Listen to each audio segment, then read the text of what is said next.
Dobrý deň, dovolte, aby som vám predstavila bývalého študenta školy inžiniera Kožuchu Matúša Konárskeho, ktorý je reprezentant v jude a takisto na majster Slovenska.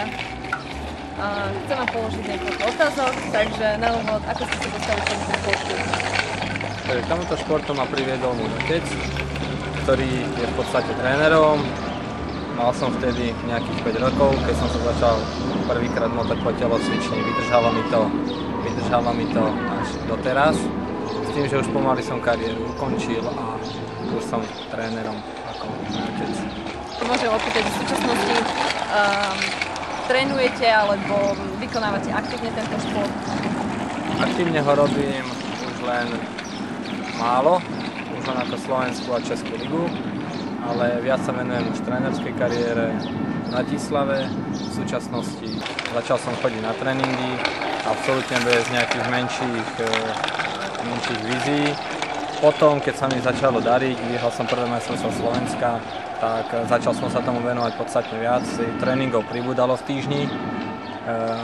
Neskôr, keď som sa dostal do reprezentácie ako dorastenec, vtedy sa tréningy začali už množiť aj počas dňa, čiže trénoval som ráno aj večer. Znamenalo to, že všetok svoj voľný čas som v podstate venoval tréningu, pretože keď som mal voľný čas, musel som sa buď učiť alebo trénovať, aby som to všetko zvládol. A tie výsledky v podstate prichádzali, sa odvíjali teda od toho, čím som bol starší, tým tie výsledky boli lepšie, dosahoval som už výsledky aj na medzinárodných úrovni. Ktoré športové úspechy si ceníte najviac? Takže medzi tie také väčšie by som zaradil. Zúčastnil som sa Európskych olympijských dní mládeže v Lisabone. Hneď na rok na to som sa zúčastnil Svetových hier mládeže v Moskve, kde som usadil 9. miesto. Štartoval som na násazoch Európy, ale takým asi najväčším výsledkom, samozrejme okrem titulu majstra Slovenska, by som priradil 7. miesto na Svetovom pohári v Budapešti a samozrejme mnoho medzinárodných turnajov A alebo B kategórie. Naša ďalšia otázka, čo vám šport dal? Šport mi dal určite veľmi dobrých kamarátov, veľmi veľa skúseností do života, ktoré ešte vždy využívam a vtedy som aj využíval. Takisto dosť veľa som cestoval, boli to cesty nielen po Európe, ale aj za hranice. A čo vám šport vzal?